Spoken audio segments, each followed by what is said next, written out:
ഐശ്വര്യത്തിന്റെയും സന്തോഷത്തിന്റെയും സമ്പൽ സമൃദ്ധിയുടെയും ഓർമ്മകൾ ഉണർത്തി വീണ്ടും ഒരു വിഷുക്കാലം കൂടി വന്നെത്തിയതോടെ വിഷു ആഘോഷത്തിനുള്ള ഒരുക്കത്തിലാണ് മലയാളികൾ. വിഷുദിനത്തിൽ കണിയൊരുക്കുന്നതിൽ ഒഴിച്ചുകൂടാനാകാത്തതാണ് കണിക്കൊന്ന പൂക്കൾ. കേരളത്തിലെ കാർഷിക സമൃദ്ധിയുടെ ഉത്സവാഘോഷമാണ് ഓരോ വിഷുക്കാലവും. മനുഷ്യനും പ്രകൃതിയും കൃഷിയും കർഷകന്റെ മനസ്സും ഇഴചേർന്ന് കിടക്കുന്ന പൊൻപുലരിയിലേക്കാണ് ഓരോ വിഷുക്കാലവും മിഴി തുറക്കുന്നത്.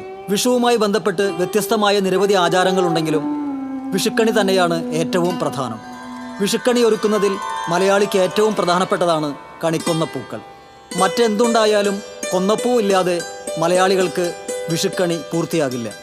സാധാരണഗതിയിൽ വേനൽക്കാലത്തെ വരവേൽക്കാൻ എന്നവണ്ണം മാർച്ച് ഏപ്രിൽ മാസങ്ങളിലാണ് കൊന്നകൾ പൂക്കുന്നത്.